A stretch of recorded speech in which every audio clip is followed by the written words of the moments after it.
India Pakistan का अगर एक फुल फ्लेज्ड वॉर हो जाता है तो इंडिया के पास एक ऐसी वॉर स्ट्रेटेजी है जिससे सिर्फ 24 घंटों के अंदर इंडिया पाकिस्तान को घुटनों पर ला सकता है। यस, अगर इसी ऑपरेशन सिंदूर के बाद इंडिया पाकिस्तान के इश्यूज एस्केलेट होते हैं जो कि इंडिया चाहता है, तो इंडिया तैयार है अपनी एक नई मिलिट्री स्ट्रेटेजी के साथ। अभी हाल ही में एक और एस्केलेशन होते हुए दिखा है क्योंकि 8 मई की सुबह को पाकिस्तान ने 15 इंडियन सिटीज, जिन्हें आप स्क्रीन पर देख सकते हो, पर मिसाइल स्ट्राइक करने की कोशिश की थी, स्पेशली मिलिट्री बेसिस पर, जिसे हमारे S-400 air defence system Sudarshan चक्र ने न्यूट्रलाइज कर दिया। इसके रिस्पॉन्स में इंडिया ने इनके इन 9 सिटीज के Chinese made air defence system HQ-9P को ही डिस्ट्रॉय कर दिया। कुछ तो पाकिस्तानी मिलिट्री के ही कैंटोनमेंट्स के डिफेंस सिस्टम्स थे। अब ये एस्केलेशन कैसे हुआ, इसकी स्टोरी इंटरेस्टिंग है क्योंकि यहां पर इंडिया ने एक बहुत ही स्मार्ट मूव खेला।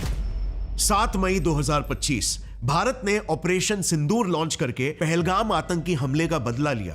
पहलगाम में शहीद हुए 26 मासूम लोगों के बदले भारत ने 80 आतंकियों को मार गिराया। ऑपरेशन सिंदूर, आपको पता ही होगा, भारत के ट्राई फोर्सेस यानी आर्मी, एयरफोर्स और नेवी का एक जॉइंट ऑपरेशन था। बट अभी तक आर्मी और नेवी के एग्जैक्ट रोल्स सामने नहीं आए, बट ये भी पूरी तरह से इन्वॉल्व और तैनात है। जाहिर है इंडिया अपने सारे पत्ते एक साथ नहीं खोलने वाला है। 7 मई की सुबह 1:05 से 1:30 के बीच, यानी कि सिर्फ 25 मिनटों में ही भारत ने पाकिस्तान और पीओके के इन 9 जगहों पर प्रिसीजन स्ट्राइक्स लॉन्च किए। ये 9 टारगेट्स काफी समय से इंडिया के रेडार में थे क्योंकि ये सब या तो कोई आतंकी संगठन के लॉन्च पैड्स हैं, हेडक्वार्टर्स हैं या फिर ट्रेनिंग कैंप्स हैं। एग्जाम्पल के लिए ये मुरीद के हफीज सईद और उसके ग्रुप LET का किला है, जो आतंकी संगठन ही पहलगाम अटैक और 26/11 के पीछे का मास्टरमाइंड। जितने भी LET के आतंकी ट्रेन होते थे वो यहीं पर, इसी जगह पर ट्रेन होते थे। नेक्स्ट बहवालपुर, ये साइट दुनिया के मोस्ट वांटेड आतंकवादी मसूद अजहर का घर है और जैश ए मोहम्मद का हेडक्वार्टर्स भी। पुलवामा अटैक, 2001 का पार्लियामेंट अटैक, ये सब के पीछे इसी ऑर्गेनाइजेशन का हाथ था। और इसी जगह पर हमला करने के बाद मसूद अजहर के 10 फैमिली मेंबर्स मारे गए, जो आपने न्यूज में भी देखा होगा। नेक्स्ट टारगेट था बरनाला। इसे चुना गया क्योंकि ये LET का आतंकी अटैक लॉन्चिंग साइट है। एंड बाकी जितने भी लोकेशंस आप मैप में देख सकते हो, ये सब भी या तो कोई टेररिस्ट ऑर्गेनाइजेशन के लॉन्च पैड्स है, हेडक्वार्टर्स है या फिर ट्रेनिंग कैंप्स है। और इसीलिए इंडियन इंटेलिजेंस एजेंसीज ने सिर्फ इन्हीं 9 जगहों को चुना जहां पर अटैक करने के बाद JEM, LET और हिजबुल मुजाहिदीन जैसे आतंकियों की कैपेसिटी को न्यूट्रलाइज किया जा सके। इसका हमने एक पूरा लिस्ट बना रखा है जिसे आप वीडियो को पॉज करके देख सकते हो।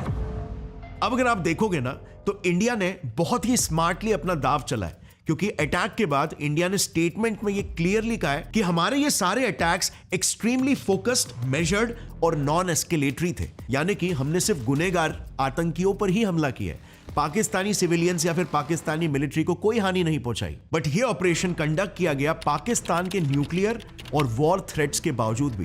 ये जो 130 एटॉमिक हमारे पास वेपन है, ये हमने हिंदुस्तान के लिए रखे हैं। और कोई आपने तमाशे करने पाकिस्तान के साथ, याद रहे कि शहीद जुल्फिकार अली भुट्टो ने इस मुल्क को न्यूक्लियर वेपन दिया था। इनफैक्ट इंडिया ने तो इस बार LOC तो छोड़ो, इंटरनेशनल बॉर्डर तक को क्रॉस करके एक क्लियर मैसेज दे दिया। इंडस वाटर ट्रीटी को तक कैंसिल करके पाकिस्तान को ललकारा। बट साथ में इंडिया ने दुनिया को यह भी दिखा दिया कि वो एक इररिस्पॉन्सिबल देश नहीं है जो सीधा वॉर शुरू कर दे। इंडिया बिल्कुल नहीं चाहता कि वॉर का बिल हम पर फटे क्योंकि हम एक थ्राइविंग इकोनॉमी है with good relations with most countries और हमारा एक रेप्यूटेशन भी है। बट इंडिया ने जो पाकिस्तान को ललकारा, पाकिस्तान सिर्फ 2 ही तरह से अब रिस्पॉन्ड कर सकता है। नंबर 1, पाकिस्तान या तो बैक ऑफ कर सकता है, बट इस केस में उसे क्लियर मैसेज मिल जाएगा कि ये नया भारत है और इसीलिए आगे से अपने दायरे में रहना, वरना अगला स्ट्राइक सीधा इस्लामाबाद में हो सकता है। नंबर 2, अगर पाकिस्तान खुद एस्केलेट करना चाहता है तो इंडिया को एक बहाना मिल जाएगा अपने मिलिट्री मसल को यूज करने का।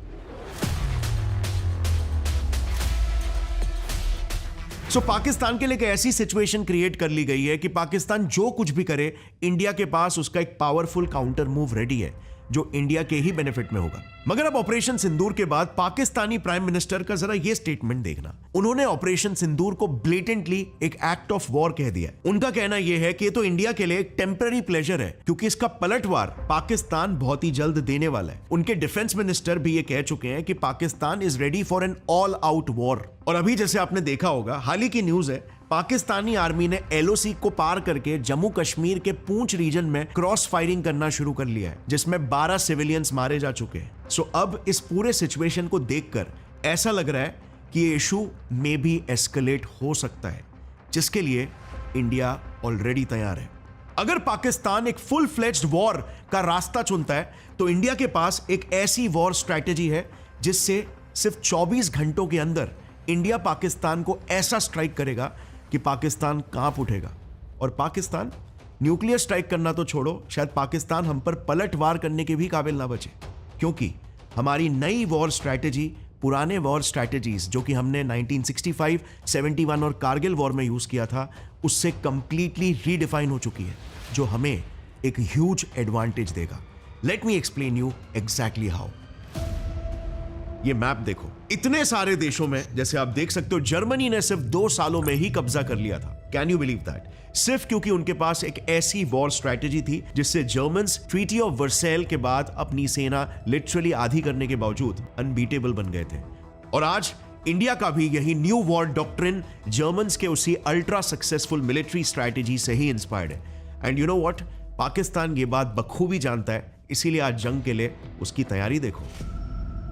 चलो इसे मैप में दिखाता हूं। यह है पाकिस्तान का military deployment under completely normal circumstances. लेकिन अब आप सेकेंड मैप पर देख सकते हो, इकोनॉमिक टाइम्स ने जब पाकिस्तान के सारे मिलिट्री डिप्लॉयमेंट्स को ट्रैक किया तब पता चला कि पाकिस्तान ने उसके एग्जिस्टिंग बेसिस से फोर्सेस और फाइटर जेट्स को मूव करके या फिर फोर्सेस को हाफ करके बाकी फोर्सेस को मोस्टली पीओके और कराची के तरफ हेवीली डिप्लॉय किया है। इसके पीछे का रीजन मैं आपको बाद में बताऊंगा, बट ये जो येलो डॉट्स दिख रहे हैं ना, वहां पर हाल ही में पाकिस्तान ने हजारों एसएसजी कमांडोज यानी कि अपने सबसे हाईली ट्रेन्ड पाकिस्तानी सोल्जर्स को डिप्लॉय कर रखा है। पर्पल डॉट्स आपको जहां पर भी दिख रहे हैं वहां पर पाकिस्तान ने Chinese made A100 multi barrel rocket launcher और KRL 122 ऐसे खतरनाक लॉन्ग रेंज मिसाइल लॉन्चर्स लगा रखे हैं जो इंडियन फाइटर जेट्स को घुसते ही तबाह कर देने की क्षमता रखते हैं। और जो ब्लू डॉट्स दिख रहे हैं वहां पर पाकिस्तान ने हाईली एडवांस्ड F-16 और JF-17 फाइटर जेट्स को डिप्लॉय कर रखा है जो तेजी से इंडिया में घुसकर मैसिव एयर स्ट्राइक्स कर सकते हैं।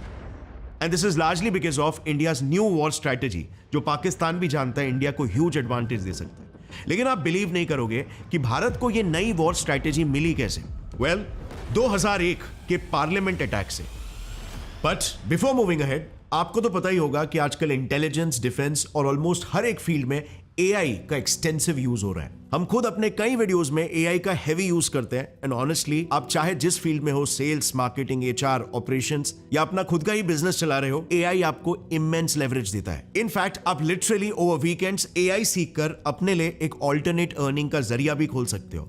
और इसीलिए मैं आपको इनवाइट करना चाहता हूं एक 2-डे एआई ट्रेनिंग प्रोग्राम के लिए, जिसका वैसे तो फी 10,000 रुपए है, लेकिन हमारे अमेजिंग पार्टनर आउटस्किल के थ्रू ये हमारे व्यूअर्स के लिए एब्सोल्युटली फ्री है। आउटस्किल दुनिया का पहला एआई फोकस्ड एजुकेशन प्लेटफॉर्म है जिसे कई टॉप एआई इन्वेस्टर्स और पायोनियर सपोर्ट कर रहे हैं। ये 16 आवर्स का लाइव ट्रेनिंग कोर्स है जो सैटरडे और संडे को 11 AM से 7 PM तक रहेगा। उसमें आप इतनी सारी चीजें सीख सकते हो। 20+ पावरफुल एआई टूल्स जो आपके टूल किट में ऐड हो जाएंगे, prompt engineering for better faster results, data analysis बिना किसी कोडिंग के, and so much more. AI और एक्सेल की मदद से प्रोफेशनल प्रेजेंटेशंस कैसे बनाना है, नो कोड टूल्स के थ्रू अपने खुद का एआई ऐप और टूल्स कैसे बनाना है, एआई जनरेटेड इमेजेस और वीडियोस जो लिटरली माइंड ब्लोइंग है, पावरफुल एआई एजेंट्स डेवलप करना, अपने डेली टास्क को ऑटोमेट करना for max efficiency, and so much more. Already 40+ countries के प्रोफेशनल्स इसे ज्वाइन कर चुके हैं और उनका रिस्पॉन्स भी बेहतरीन रहा है। मेरे खुद के टीम मेंबर्स भी इसे अटेंड कर रहे हैं, so you should also definitely consider checking it out. Friday 7 PM IST पे इनका एक इंट्रोडक्शन कॉल है। बस याद रखना, सीट्स फास्ट फिल हो रहे हैं क्योंकि सिर्फ लिमिटेड टाइम के लिए है ये अवेलेबल। लिंक डिस्क्रिप्शन में है, आप उनका व्हाट्सएप ग्रुप भी ज्वाइन कर सकते हो फॉर लेटेस्ट अपडेट्स। और अब वापस लौट आते हैं हमारे मेन टॉपिक पर। सो 13 दिसंबर 2001 की बात है। जैश-ए-मोहम्मद के 5 टेररिस्ट ने इंडियन पार्लियामेंट पर हमला कर दिया था जिसमें 9 लोग मारे गए। सबको लगा था कि भारत ने इस हमले का कोई रिस्पॉन्स नहीं दिया, पर बहुत कम लोग ये बात जानते थे कि इंडिया ने काउंटर अटैक ऑलरेडी प्लान कर लिया था ऑपरेशन पराक्रम के जरिए। बट अनफॉर्चुनेटली ये ऑपरेशन इंडियन आर्मी का सबसे बड़ा फेलियर साबित हुआ। और इसीलिए कोल्ड स्टार्ट स्ट्रैटेजी क्या है और उसकी जरूरत ही क्यों पड़ी, यह समझने के लिए पहले हमें हमारे इस फेलियर को डिकोड करना होगा। तो जैसे आपको पता है, आजादी से ही इंडिया की मिलिट्री पॉलिसी ऑफेंसिव नहीं बल्कि डिफेंसिव रही है। हम मिलिट्री अटैक्स के लिए सुंदर जी डॉक्ट्रिन फॉलो करते थे, जिस पर ही ऑपरेशन पराक्रम की पूरी स्ट्रैटेजी बेस्ड थी। तो जैसे ही ये ऑपरेशन शुरू हुआ, सुंदर जी डॉक्ट्रिन की पहली स्टेज एक्टिवेट हो गई, जिसके तहत 7 सैनिकों की टुकड़ियां बनाई गई, जिसमें हर एक टुकड़ी में 20,000 सोल्जर्स और कुछ टैंक्स मौजूद थे। इन्हें होल्डिंग कॉर्प्स बोला गया, जिन्हें पाकिस्तान से लग के सारे बॉर्डर्स को सिक्योर करना था। सो पॉइंट टू नोट यहां पर यह है कि इन्हें पाकिस्तान से हो रहे सारे अटैक्स को होल्ड करना था, रोकना था, ना कि दुश्मन पर कोई अटैक करना था। यस, जरूरत पड़ने पर भी होल्डिंग कॉर्प्स को ऑफेंसिव पोजीशन यानी पाकिस्तान के अंदर जाकर हमला करने की इजाजत और ट्रेनिंग नहीं दी गई थी, क्योंकि उस काम के लिए एक 60,000 सोल्जर्स की सेना स्ट्राइक कॉर्प्स को ही ट्रेनिंग मिली थी, जिनका काम था पाकिस्तान के अंदर घुसकर हमला करना। लेकिन ये स्ट्राइक कॉर्प्स सेंट्रल इंडिया के मथुरा, अंबाला और भोपाल सेक्टर में ही बेस्ड थी। जैसे ही ऑपरेशन पराक्रम करने के ऑर्डर्स मिले, ये सेना सेंट्रल इंडिया से पाकिस्तान बॉर्डर की ओर ट्रैवल करने लगी और एग्जैक्टली यहीं पर सारी की सारी गड़बड़ हो गई। पूरा मिशन इसी वजह से फेल हुआ, क्योंकि सुंदर जी डॉक्ट्रिन में 3 सबसे मेजर फ्लॉज थे। पहला, स्लो डिप्लॉयमेंट। आप खुद सोचो, 60,000 की इतनी बड़ी सेना को यहां से यहां 500 से 600 किलोमीटर पार करना था। इसमें ही उन्हें 3 हफ्ते लग गए थे और इतने टाइम तक तो पाकिस्तान के कान खड़े हो गए थे और उन्होंने तुरंत ग्लोबल डिप्लोमेसी और यूएस का सपोर्ट ले लिया, जिससे इंडिया को मजबूरन वॉर रोकना पड़ गया। दूसरा major flaw, no surprise attack. यार, इतने समय में तो पाकिस्तान को अच्छा खासा टाइम मिल गया कि उसने तुरंत बॉर्डर पर अपने सैनिक भी तैनात कर दिए। तीसरा फ्लॉ, वीक होल्डिंग कॉर्प्स। अब 3 हफ्ते के बीच में जब तक पाकिस्तान जान गया कि इंडियन फोर्सेस वहां पर आ रही है और उसने अपनी सेना लाई, इन दोनों इवेंट्स के बीच में होल्डिंग कॉर्प्स यानी कि जो 1,40,000 की सेना बॉर्डर पर ऑलरेडी डिप्लॉयड थी, वो पाकिस्तान पर हमला कर सकती थी, लेकिन उन्हें सुंदर जी डॉक्ट्रिन के तहत ना ही ऑफिशियल परमिशन थी और ना ही ट्रेनिंग। तो बस पाकिस्तान ने बस एग्जैक्टली इसी वल्नरेबिलिटी का फायदा उठाया और जनवरी 12, 2002 को मुशर्रफ ने एक स्पीच दी, जिसमें उसने टेररिज्म को कंडेम किया। It must be stamped out with the same zeal with which the fight against terrorism is being pursued. इससे इंडिया का काउंटर अटैक जस्टिफाई करना मुश्किल हो गया, क्योंकि इसके बाद भी अगर भारत अटैक करता तो हम एक एग्रेसर की तरह नजर आते। और अंत में 10 महीनों के स्टैंड ऑफ के बाद इंडिया को चुपचाप फोर्सेस को विड्रॉ करना पड़ गया। लेकिन फॉर्चुनेटली इससे हमने एक बात बखूबी सीख ली कि सुंदर जी डॉक्ट्रिन बिल्कुल आउटडेटेड हो चुका है, और स्पेशली पाकिस्तान जैसे नेबर्स के सामने। हम चाहे कितने भी पीसफुल बनने की कोशिश करें, बट अगर हमारा नेबर ही एग्रेसर है तो ऐसे में पीसफुल रहना तो एक वीकनेस होगा। और इसीलिए साल 2004 में भारत ने एक नए डॉक्ट्रिन को ही डेवलप कर लिया, द कोल्ड स्टार्ट डॉक्ट्रिन, जो एक्चुअली में जर्मनी के वर्ल्ड वॉर 2 की मिलिट्री स्ट्रैटेजी ब्लिट्जक्रेग से हेवीली इंस्पायर्ड है। ब्लिट्जक्रेग यानी लाइटनिंग स्ट्राइक जर्मन्स की एक अल्ट्रा सक्सेसफुल वॉर स्ट्रैटेजी थी, जिससे वर्ल्ड वॉर 2 में उन्होंने सिर्फ 2 सालों के अंदर ही पूरे यूरोप को अपने कब्जे में ले लिया था। Can you imagine that? Map में दिख रहे इन सारे देशों को जर्मनी ने सिर्फ एक ब्लिट्जक्रीग स्ट्रैटेजी से ही जीता था। चलो इसे हम फ्रांस इन्वेशन से समझते हैं। वर्ल्ड वॉर 1 के बाद फ्रांस को पहले से यह पता था कि इन फ्यूचर अगर उसे किसी देश से खतरा है तो सिर्फ जर्मनी से, और इसीलिए 1930s में ही उन्होंने आज के $9 बिलियन के जितना पैसा खर्च करके फ्रेंच ईस्टर्न बॉर्डर्स पर उस वक्त की सबसे एडवांस्ड बॉर्डर मैगीनॉट लाइन बनाई। एक ऐसा बॉर्डर डिफेंस सिस्टम जिसमें दर्जन भर के किले बनाए गए थे, जिनको बॉम्ब और टैंक से कुचलना तो छोड़ो, न्यूक्लियर अटैक से भी भेदना मुश्किल था। The Maginot Line was one of the strongest fortifications ever built, with underground railway stations, hospitals, and the ability to withstand nuclear hellfire. ऊपर से वर्ल्ड वॉर 1 में तो आप जानते ही होंगे, जर्मनी के हार के बाद उन्हें मजबूरन अपनी आर्मी को छोटा करना पड़ गया था। सो फ्रेंच आर्मी के सामने जर्मन आर्मी बहुत छोटी थी। Treaty that comes into force at the end of the war limits the German army to a maximum size of 100,000 men, which means that they have 10 divisions, which is a tiny amount if you compare that to the French army of the time, which is about 85 divisions strong. लेकिन Germans ने अपने कम resources को ही अपना सबसे बड़ा weapon बना दिया, और यहीं पर पिक्चर में आई उनकी ब्लिट्जक्रीग स्ट्रैटेजी, जिसका सिंपल आइडिया था स्पीड, सरप्राइज और सिंक्रोनाइज्ड अटैक। 10 मई 1940 फ्रांस अपने मैगिनॉट लाइन के पीछे एकदम कॉन्फिडेंटली बैठा था, सोचकर कि जर्मनी तो यहीं से अटैक करेगा। पर फ्रांस से एक गलती हो गई, उन्होंने जर्मन्स को अंडर एस्टिमेट कर दिया। फ्रांस को पूरा भरोसा था कि आर्डेनस के घने जंगलों को जर्मनी क्या कोई भी आर्मी पार नहीं कर सकती, और वो भी टैंक्स के साथ तो बिल्कुल इम्पॉसिबल है। In fact French marshal Philippe Petain ने तो इन जंगलों को इम्पेनिट्रेबल ही बोल दिया था। बट ब्लिट्जक्रीग की पहली स्ट्रैटेजी ही क्या थी? सरप्राइज। और इसीलिए फ्रांस पे अटैक करने के लिए जर्मन्स ने भी इसी इम्पेनिट्रेबल फॉरेस्ट ऑफ आर्डेनस को ही पेनिट्रेट करके दिखाया। जर्मन्स ने बड़ी सेना नहीं बल्कि छोटी छोटी कम सैनिकों की टुकड़ियां बनाई जो कुछ स्पेसिफिक रोल्स के लिए ही स्पेशलाइज थे। जैसे फॉर एग्जांपल एंट्री करते ही सोल्जर्स ने एक एरो लाइक फॉर्मेशन बनाया जिसमें सबसे आगे थे इंजीनियर्स। इनका काम था जंगल साफ करते हुए रास्ता बनाना जिससे टैंक्स और हैवी इक्विपमेंट्स भी पास हो सके। फिर आर्डेनस जंगल खत्म होते ही वहां पर मेयूज नदी थी, तो नेक्स्ट एक और स्पेशलाइज्ड यूनिट ऑफ इंजीनियर्स को रखा गया जिनका काम ही था उस नदी पर जल्द से जल्द एक ब्रिज तैयार करना। Engineers began building bridges for the armor. फिर इन्हीं इंजीनियर्स के पीछे चल रहा था पैंजर टैंक्स का एक यूनिट जिसमें 600 टैंक्स थे। इस यूनिट का काम था रास्ते में आने वाले सारे फ्रेंच आर्मी पोस्ट को डिस्ट्रॉय करना। अब ऐसे ही और भी कई सारे स्पेशलाइज्ड यूनिट्स थे, बट मैं इसे थोड़ा शॉर्ट में कवर कर रहा हूं just so that you get the gist. Now ब्लिट्जक्रीग की दूसरी स्ट्रैटेजी थी स्पीड। जर्मन्स ने डे एंड नाइट काम करके पर डे 50 किलोमीटर्स अंदर इन्फिल्ट्रेट किया, और इसीलिए जो जंगल फ्रेंच को लगा कि जर्मन्स को 15 दिन लग जाएंगे पार करने में, वो जर्मन्स ने सिर्फ 2 दिनों के अंदर ही पार करके दिखाया। 10 मई 1940 को उन्होंने इन्वेजन शुरू किया। 12 मई को वो म्यूएज नदी पर खड़े थे, और फाइनली जैसे ही फ्रेंच आर्मी को खबर पहुंची और वो रिएक्ट कर पाए, तुरंत अपनी सिंक्रोनाइज्ड अटैकिंग स्किल्स दिखाते हुए जर्मन एयरफोर्स यूनिट ने अपने एक्सट्रीमली लाउड बॉम्बर जेट्स टूकास से फ्रेंच एरियाज पर एयर स्ट्राइक करना शुरू कर दिया, जिससे एक तो पूरे फ्रांस में डर का माहौल ही छा गया, और दूसरी बात फ्रेंच आर्मी सही से काउंटर अटैक भी नहीं कर पाई। अब ये टेक्निक इतनी इफेक्टिव थी कि you won't believe it, but महज 6 हफ्तों में ही जर्मनी ने ऑलमोस्ट पूरे फ्रांस पर कब्जा कर लिया।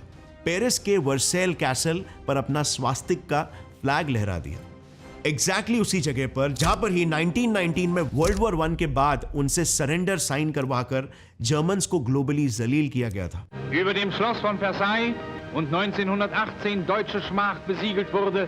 लेकिन ये सब हो पाया सिर्फ ब्लिट्जक्रीग स्ट्रैटेजी के प्रिंसिपल्स, सरप्राइज स्पीड और सिंक्रोनाइज अटैक के वजह से, जिससे आई रिपीट सिर्फ फ्रांस ही नहीं बल्कि केवल 2 सालों में जर्मनी ने इतने सारे देशों पर भी अपना कब्जा कर लिया था। अब इंडिया की कोल्ड स्टार्ट डॉक्ट्रिन भी सेम लाइंस पर ही आधारित है।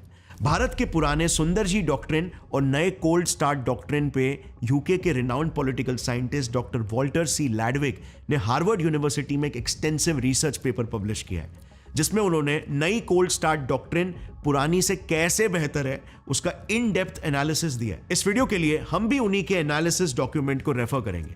सबसे पहला factor, force size and deployment time. So unlike Sundarji doctrine की 60,000 सोल्जर्स की मैसिव स्ट्राइक कॉर्प फोर्स जिन्हें एक साथ मूव करवाना ही बहुत बड़ा टास्क था, कोल्ड स्टार्ट स्ट्रैटेजी के तहत सेना की 7 से 8,000 सैनिकों की छोटी छोटी टुकड़ियां बनाई गई है, जिन्हें इंटीग्रेटेड बैटल ग्रुप्स बोलते हैं, जिनमें टैंक्स, आर्टिलरी और एयर सपोर्ट की यूनिट्स भी मौजूद है। और हर एक टीम वॉर में एक स्पेसिफिक टास्क करने के लिए ही स्पेशलाइज्ड है, बिल्कुल वैसे ही जैसे जर्मन्स के आर्डेनस जंगल क्रॉस करते वक्त हर एक टीम या स्पेशलाइज्ड यूनिट के अपने टास्क्स थे।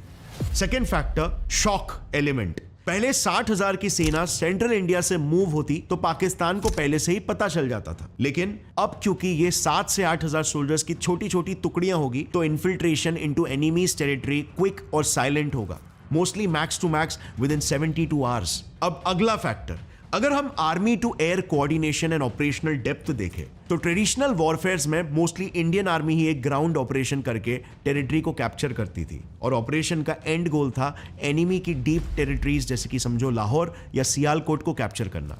लेकिन इसका डिसएडवांटेज जानते हो क्या है?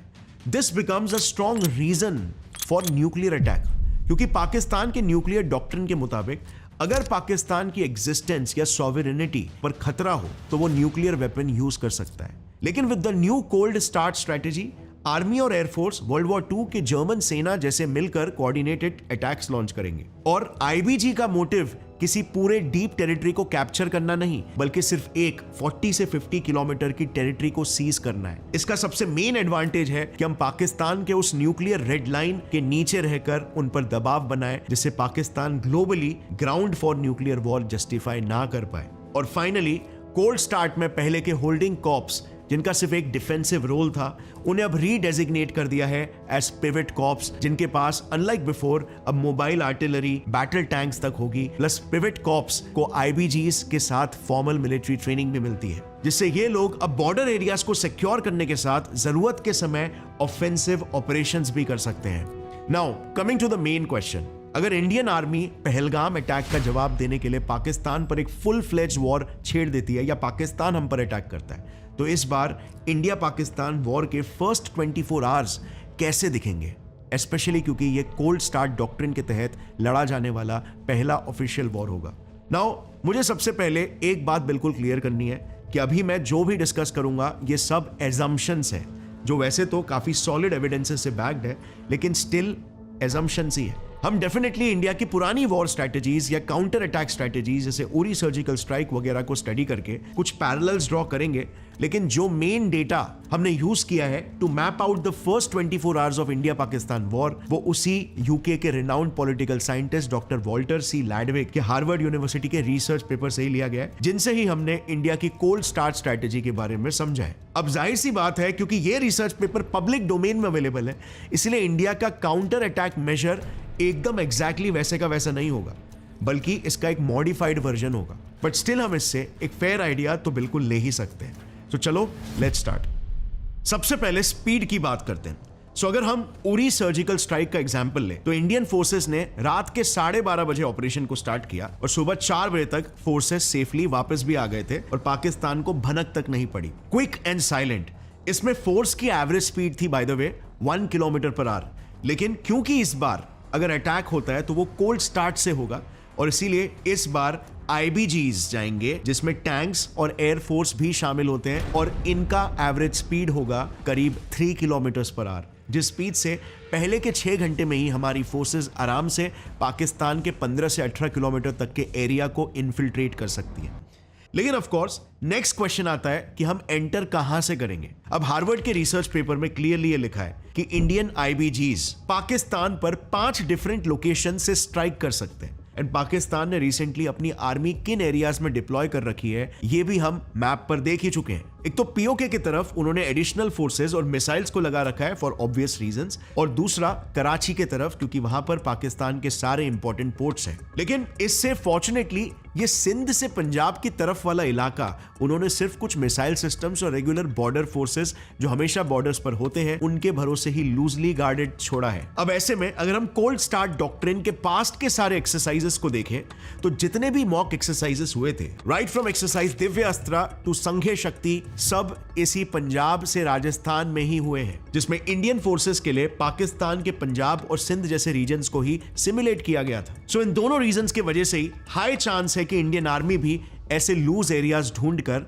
उस पर 4 या 5 डायरेक्शन से इन्फिल्ट्रेट करके कुछ एरियाज पर कब्जा कर लेगी। अगेन उरी के एक्सपीरियंस से अगर देखें तो हाई चांस है कि करीब 6 घंटों तक तो पाकिस्तान को इंडिया के अंदर आने की खबर भी नहीं होगी, लेकिन उसके बाद यानी कि 7 से 12 घंटे के बीच हाई चांसेस है कि पाकिस्तानी मिलिट्री भी एक्टिवेट होकर इंडिया पर मिसाइल अटैक्स, एयर स्ट्राइक्स वगैरह स्टार्ट कर दे। बट इंटरेस्टिंगली कई लेटेस्ट रिपोर्ट्स के हिसाब से इंडियन आर्मी ने 1 मई को ही पाकिस्तान से लग के इस पूरे वेस्टर्न बॉर्डर्स पर रेडार जैमर्स डिप्लॉय कर दिए, जिससे उनके मिसाइल्स मिसगाइड हो सकते हैं। इसके अलावा जैसे आपने देखा, जैसे ही पहलगाम अटैक हुआ, आईएएफ ने रफाल, मिराज और जैगुआर जैसे एयरक्राफ्ट्स को पाकिस्तान बॉर्डर पर डिप्लॉय करना शुरू कर दिया। अभी 5 दिन पहले ही इंडियन रफेल्स के बीच स्क्रैम्बल यानी मतभेड़ की न्यूज भी आई थी। सो बेसिकली कोल्ड स्टार्ट शुरू होते ही जैसे जर्मनी ने एक सिंक्रोनाइज्ड अटैक लॉन्च किया था फ्रांस पर और हेवी एयर स्ट्राइक्स भी किए थे, जिससे फ्रांस को काउंटर करना मुश्किल हो गया था, सिमिलर स्ट्रैटेजी इंडिया भी अपना सकती है।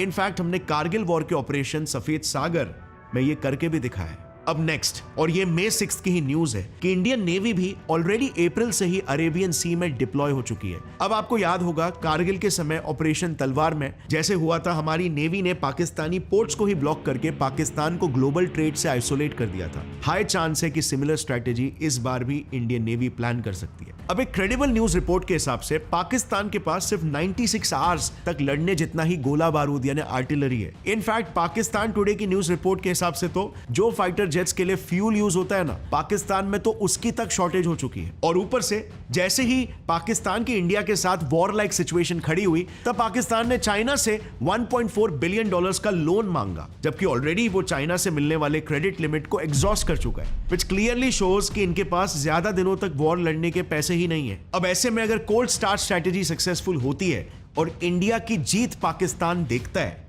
तो इंटरनेशनल मीडिया में पाकिस्तान न्यूक्लियर वॉर की धमकी देने लगेगा। और ये होते ही अगले कुछ ही घंटों में, यानी कि 12 से 24 घंटे में ग्लोबल डिप्लोमेटिक प्रेशर इंडिया पर बढ़ने लगेगा। यूएन, यूएस, चाइना सब इंडिया पाकिस्तान को इमीडिएटली डी एस्केलेट करने बोलेंगे, और तब इंडिया अपना अगला मूव खेल सकता है। इंडिया पूरी कोशिश करेगा कि पाकिस्तान को फाइनेंशियली क्रिपल करे और इंटरनेशनली आइसोलेट करे। हम यूएन जैसे इंस्टीट्यूशंस और बाकी के देशों से पाकिस्तान को एक रोग नेशन यानी फेल स्टेट डिक्लेयर करने की अपील कर सकते हैं, और पाकिस्तान को कोई भी फाइनेंशियल सपोर्ट ना इशू करे इसका भी रिक्वेस्ट कर सकते हैं, क्योंकि क्लियरली ये जो फाइनेंशियल एड पाकिस्तान को मिलता है, ये थोड़ी ना ह्यूमैनिटेरियन डेवलपमेंट के लिए मिल रहा है, ये क्लियरली टेररिस्ट ऑर्गेनाइजेशंस को फंड हो रहा है। बट अल्टीमेटली पाकिस्तान के साथ एक स्ट्रॉन्ग नेगोशिएशन करने के लिए इंडिया द्वारा कब्जा किए हुए पाकिस्तानी टेरिटरीज ही काम में आएंगे। एंड आई एम रिपीटिंग, ये हमने सिर्फ लेटेस्ट न्यूज रिपोर्ट्स और कुछ रिसर्च पेपर्स को ही स्टडी करके एक पॉसिबल सिनेरियो क्रिएट किया है from all the data that is available in the public domain. So ऐसा नहीं है कि कुछ सीक्रेट चीजें हम रिवील कर रहे हैं, बट इंडिया की कोल्ड स्टार्ट स्ट्रैटेजी तो फॉर श्योर इंडिया डिप्लॉय करेगा।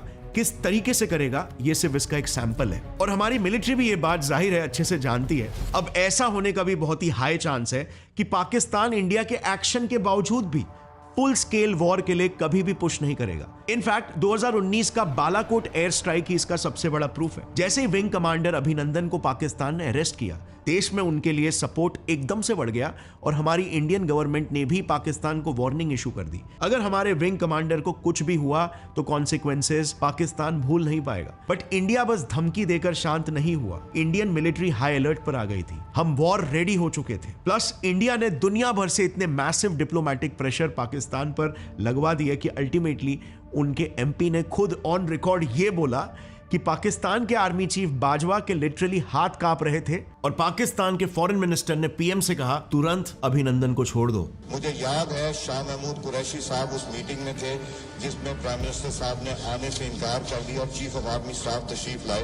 पैर कांप रहे थे, पसीने माथे पे थे, और हमसे शाह महमूद साहब ने कहा, फॉरेन मिनिस्टर साहब ने, कि खुदा का वास्ता है अब इसको वापस जाने दें, क्योंकि 9 बजे रात को हिंदुस्तान पाकिस्तान पे अटैक कर रहा है। फिर 1 मार्च 2019 को पीएम इमरान खान ने पार्लियामेंट में अनाउंस किया कि पाकिस्तान अभिनंदन को रिलीज कर रहा है एक पीस जेस्चर के तौर पर। लेकिन असल वजह पीस नहीं थी, असल वजह थी डर इंडिया के मिलिट्री रिटेलिएशन का।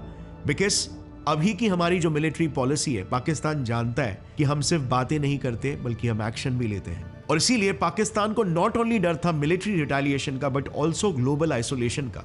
आज भी पाकिस्तान के यूएस एनवॉय यानी डिप्लोमैट्स ये कह चुके हैं कि हम इंडिया जैसे बड़े कंट्री से लड़ना नहीं चाहते, और भूलो मत इस बार तो यूएस का भी टिल्ट इंडिया की तरफ ज्यादा नजर आ रहा है। और इसीलिए मेरे हिसाब से पाकिस्तान की भलाई इसी में है कि वो एक फुल फ्लेज्ड वॉर के लिए नहीं जाए, but The ball is in the court of Pakistan now. अगर पाकिस्तान ये छोटे मोटे अटैक्स कर रहा है, उसे सीरियसली कंसिडर करना चाहिए कि एक फुल फ्लेज्ड वॉर उसे बहुत ही महंगा साबित हो सकता है। और इस वक्त वैसे भी पाकिस्तान में एक और एक मेजर वल्नरेबिलिटी है। आज के तारीख में पाकिस्तान के कई राज्यों की जनता कुछ खास साथ नहीं दे रही। आप जानते होंगे पाकिस्तान के अलग अलग रीजन्स जैसे सिंध प्रोविंस, खैबर पख्तूनख्वा, बलूचिस्तान, और अभी तो पीओके में भी अचानक से प्रोटेस्ट उभर रहे हैं, टेररिस्ट अटैक्स हो रहे हैं। ये पहलगाम अटैक के बाद से तो एकदम ड्रास्टिकली भी बढ़ गया।